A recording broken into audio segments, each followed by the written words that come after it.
Hello dear students, welcome back my YouTube channel. आज हम पढ़ाने जा रहे हैं कक्षा 10 की फिजिक्स के कुछ न्यूमेरिकल्स या फिर डेरिवेशन कह लें इसको हम क्या कहते हैं। ओम के नियम से श्रेणी क्रम में प्रतिरोधों का सत्यापन और समांतर क्रम में प्रतिरोधों का सत्यापन, मतलब किस प्रकार से प्रतिरोध जो है श्रेणी क्रम में गमन करते हैं और किस प्रकार से जो प्रतिरोध हैं वो समांतर क्रम में गमन करते हैं। पहला है आपका कि श्रेणी क्रम में प्रतिरोध अगर जुड़े हैं, अगर हमारे क्या है श्रेणी क्रम में, श्रेणी का अर्थ क्या होता है, एक का हिस्सा दूसरे के साथ, दूसरे का हिस्सा तीसरे के साथ, तीसरे का जो पहला वाला हिस्सा है वो चौथे के साथ। ऐसे मान लो कि ये हमारा पहला हिस्सा है, इसको हमने दूसरे हिस्से के पहले के साथ जोड़ दिया, पहले के साथ, और दूसरे का दूसरा हिस्सा तीसरे के पहले साथ, और इसका जो दूसरा हिस्सा है चौथे के किसके दूसरे के साथ जोड़ दिया। तो ये जो क्रम कहलाता है हमारा कौन सा कहलाता है, श्रेणी क्रम। श्रेणी क्रम होता क्या है, एक बार फिर से समझेंगे कि यदि हम प्रतिरोधों को एक के साथ दूसरे को, दूसरे के साथ तीसरे को, तीसरे के साथ चौथे को जोड़ते हुए चले जाते हैं तो वो हमारा क्या कहलाता है, श्रेणी क्रम कहलाता है। इसमें क्या है श्रेणी क्रम, देखिए हमारा एक परिपथ है, एक हमारा क्या है परिपथ, जिसको हमने बैटरी से जोड़ दिया है। किसमें जोड़ा है इसको, बैटरी से हमने इसको जोड़ दिया है, ठीक है, बैटरी या सेल कोई भी मान लो। अब यहाँ से जब इसको जोड़ा तो धारा क्या होगी, गमन करने लगेगी, और कहाँ तक जाएगी, जितने भी प्रतिरोध हैं सब में थोड़ी थोड़ी होकर धारा जाएगी। लेकिन जो धारा का मान होगा वो बदलेगा नहीं। क्यों नहीं बदलेगा, क्योंकि ये हमारा जो श्रेणी है या फिर परिपथ है वो किस क्रम में है, श्रेणी क्रम में। परिपथ हमारा क्या है, श्रेणी क्रम में, यहाँ पे धारा का मान बदलेगा नहीं, ठीक है। और हमारा जो विभवांतर और प्रतिरोध है, ठीक है, वो है हमारा पहला V1 R1, V2 R2 और V3 R3। ये क्या हमारे प्रतिरोध हैं। और विभवांतर, विभवांतर क्या होता है, किसी आवेश को एक बिंदु से दूसरे बिंदु तक ले जाने में जो कार्य करना होता है वही हमारा क्या कहलाता है, विभवांतर कहलाता है। V=W/Q, V=W/Q। जो लोग वीडियो नहीं देखे हैं वो डिस्क्रिप्शन में या फिर वीडियो में जाके देख लिया, हमने समझाया है कि विभवांतर क्या होता है, वैद्युत विभव क्या होता है, प्रतिरोध क्या होता है और ओम का नियम क्या होता है। इस परिपथ में जो लागू होता है वो ओम का नियम मेन है, ठीक है, मेन क्या है, ओम का नियम, ठीक है। तो देखो यहाँ पर हम पहले परिपथ में कह लें कि ओम के नियम से, ओम के नियम से, ठीक है। तो ओम का नियम क्या था, R=V/I, R=V/I। ये हमारा क्या है, ओम का नियम, जहाँ I क्या है बहने वाली धारा है, V क्या है विभवांतर है, R क्या है रेसिस्टेंस है या फिर प्रतिरोध, मतलब कि कण जो गमन करते हैं इलेक्ट्रॉन उसमें क्या है विक्षोभ करना, वही हमारा क्या कहलाता है, प्रतिरोध कहलाता है, ठीक है। तो यहाँ से V क्या लिख सकते हैं, I/R, V=I/R। ये मान लो तुल्य हमारा विभवांतर है, ये हमारा क्या है तुल्य विभवांतर, ये हम कह लें इसको। हम यहाँ पर जो धारा है, धारा का मान बदलेगा नहीं, तो यहाँ पे ये क्या हो जाएगा, तुल्य विभवांतर, तुल्य विभवांतर। कहाँ से कहाँ तक, A से लेकर B तक, मतलब यहाँ से लेकर यहाँ तक ये हमारा क्या है तुल्य विभवांतर है। अब देखो एक एक सिरे पर भी तो विभवांतर है ना, क्या V1 V2 और V3। तो यहाँ से हम क्या कह सकते हैं, लिख सकते हैं कि V1=I, धारा का मान बदलेगा नहीं, और ये हमारा क्या हो जाएगा R1 हो जाएगा, ये हमारा R1 प्लस I। उसके बाद दूसरा विभवांतर क्या है, दूसरा है हमारा V2=I/R2, V2=I/R2 और V3=I/R3, V3=I/R3, जहाँ पर V3 तीसरे जो है जहाँ प्रतिरोध हो रहा है उसका विभवांतर है, ठीक। अब इसका जो तुल्य विभवांतर होता है, इसका जो ये मान लो 1, ये मान लो 2 और ये मान लो 3, ठीक है, इन तीनों का जो विभवांतर होगा वो तुल्य विभवांतर के क्या होगा, बराबर होगा। तो V=V1 plus V2 plus V3, V1 plus V2 plus V3। अब यहाँ से V1 की वैल्यू हम कितना रख देंगे, I और R। V1 की वैल्यू कितना, I और R1 और V2 की वैल्यू IR2 है ना, और V3 की वैल्यू कितना IR3। ठीक है, प्रतिरोध क्या होगा वो बदलता जाएगा। अब इन दोनों में हमारा कॉमन क्या है, इसमें हमारा कॉमन है I कितना IR is equal to I common ले लो तो यहाँ बचेगा R1 plus R2 plus R3। ये है क्या हमारा प्रतिरोध है।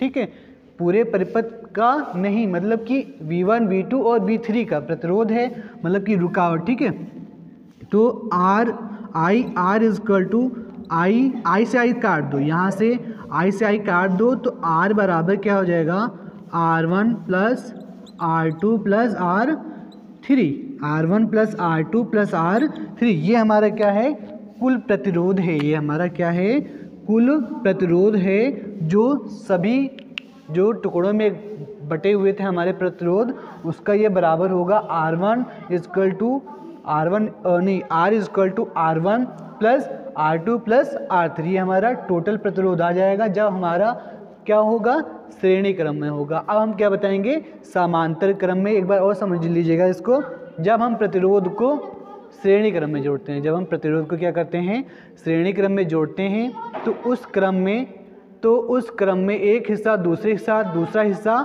तीसरे के साथ, तीसरा का हिस्सा चौथे के साथ जुड़ता चला जाता है, तो वो हमारा क्या होता है श्रेणी क्रम होता है। ठीक है, तो यहाँ से V1 V2 V3 equal to IR1 IR2 और I3 हो जाएगा। इस सबको जोड़ेंगे IR equal to IR1 plus IR2 plus IR3, और यहाँ से ये विभवांतर क्या होता है V इक्वल टू W/Q, मतलब कि एक बिंदु से दूसरे बिंदु तक आवेश को ले जाने में जो कार्य करना पड़ता है वही हमारा क्या कहलाता है विभवांतर। और प्रतिरोध क्या होता है, प्रतिरोध क्या होता है यदि हम क्या करते हैं कोई इलेक्ट्रॉन किसी चालक में गमन करते हैं तो ये चालक क्या करता है उन इलेक्ट्रॉनों को क्या करता है रोकता है या फिर हस्तक्षेप करता है, ये परमाणु का ना, तो उसे हम क्या कहते हैं प्रतिरोध कहते हैं। इसको आप लोग नोट कर लीजिएगा।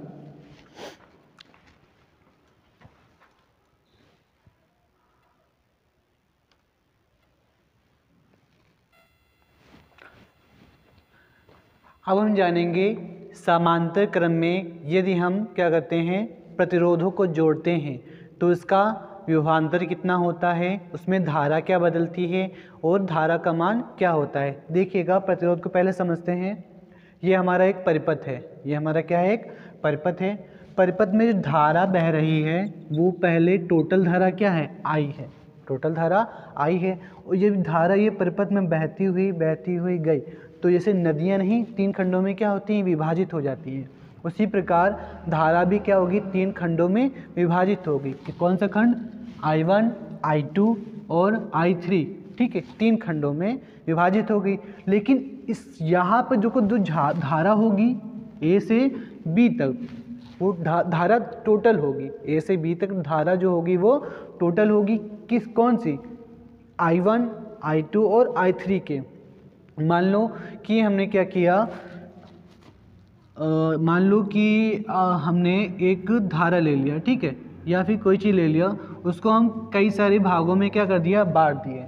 तो यहाँ पर जैसे हमने इसको 2 दिया, इसको 3 दिया, इसको कितना दिया 5 दिया, तो इनका जो ऐड होगा 5 3 8 2 10, ये क्या होगा पहले जो धारा थी उसके बराबर होगा। ये हमारा समझाने का मकसद था कि धारा जो टोटल होती है तुल्य धारा होती है वो विभाजित हुई धारा के योग के बराबर होती है। ठीक है, तो यहाँ से जो कुल धारा होगी वो I1 plus I2 plus I3 की क्या होगी बराबर होगी, I1 plus I2 plus I3 के बराबर। और यहाँ पे जो प्रतिरोध है R1 R2 R3 ये भी क्या हो जाएगा बदल जाएगा। ठीक है, और ये हमारी क्या है कुंजी है, अगर इसको स्टार्ट करते हैं तभी धारा क्या होती है बहना शुरू होती है। ये हमारी क्या है बंद कुंजी है।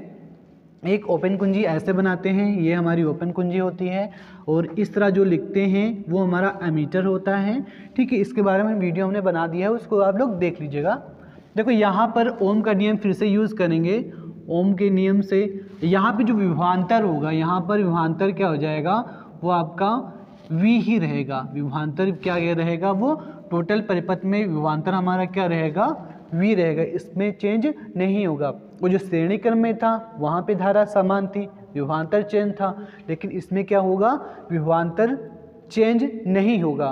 क्या चेंज होगा, क्या बदलता रहेगा, आपका धारा। ठीक है, तो यहाँ से ओम के नियम से, ओम के नियम से, ठीक है, ओम के नियम से क्या था, R is equal to V upon का I, R is equal to V upon का I, ये हमारा क्या था, ओम का नियम था। अब यहाँ पे देखो I is equal to V upon का R1 हो जाएगा, I1। ठीक है, ये मान लो कुल धारा निकालना चाहें तो यहाँ पे I is equal to V upon का क्या हो जाएगा, R हो जाएगा। ये हमारी क्या है, तुल्य धारा किसमें, प्रतिरोध में, है ना, तुल्य धारा किसमें, जो हमारा परिपथ है उसमें, है ना, प्रतिरोध नहीं परिपथ। ठीक है, तुल्य धारा किसमें, इस परिपथ में जो यहाँ से गमन हुआ है। ठीक है, तो यहाँ पे ये I equal to V upon का R जो कि तुल्य प्रतिरोध होगा, कहाँ से कहाँ तक, A से लेकर B तक, A से लेकर कहाँ तक, B तक। और I1 क्या है हमारा, जो पहले खंड में गई थी धारा, और I2 क्या है, यहाँ से हो जाएगा R1, क्योंकि रेसिस्टेंस भी चेंज हुआ है। ठीक है, प्रतिरोध भी, तो V अपान R2 हो जाएगा, और I3 equal to V upon का क्या हो जाएगा, R3 हो जाएगा। ठीक है, अब यहाँ से जो टोटल धारा है, जो खंडों में विभाजित की धारा है, उसके क्या होगा, बराबर होगा, उसके क्या होगा, बराबर होगा। जो लोग चैनल पे नए हैं चैनल को सब्सक्राइब कर लें। और यहाँ पे हम टोटल निकाल लेंगे I, देखो इसको मान लो 1, इसको मान लो समीकरण 2, इसको मान लो समीकरण 3, और तीनों को जोड़ जो होगा इस I के बराबर होगा। और ओम के नियम से I बराबर हमने क्या रखा है, V अपान का R, यही तो रखा है ना।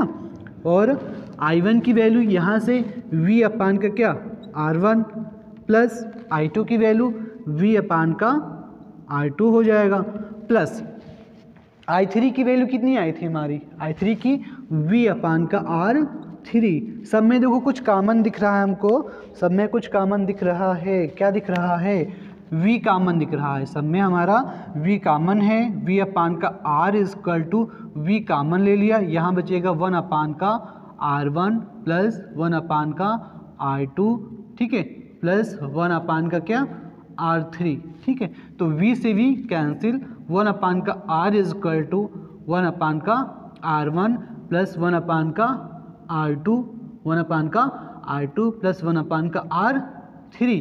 ये हमारा क्या है, टोटल प्रतिरोध है। टोटल प्रतिरोध है कब, जब क्रम हमारा क्या हो, समांतर क्रम में। समांतर क्रम में धारा का मान बदलता नहीं है, धारा का मान क्या होता है, वो बदलता नहीं है।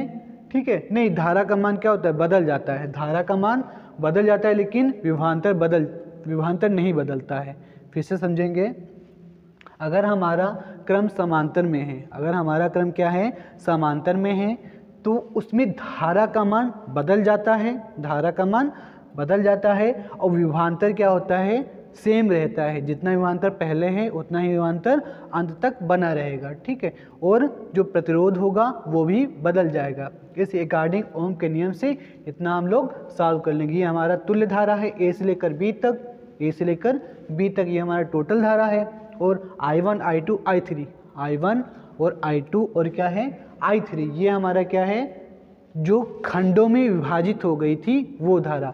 और ये जो जोड़ होगा इन तीनों का, जो टोटल जो धारा यहाँ से गुजरी थी, इस जो है खंडों में यहाँ से गुजरी थी और यहाँ तक गई थी, इनके बीच का टोटल हम निकाल लेंगे। उसके बाद दोनों वैल्यू रख देंगे और यहाँ पे क्या हो जाएगा, हमारा प्रतिरोध निकल के आ जाएगा समांतर क्रम में, या फिर resistor in parallel, resistor in parallel. अगर हमारी वीडियो आप लोगों को अच्छी लगी हो तो वीडियो को ज़्यादा से ज़्यादा लाइक करें, शेयर करें, और कमेंट बॉक्स में जाकर कमेंट जरूर कीजिएगा कि वीडियो आपको लोगों को कैसे लगी।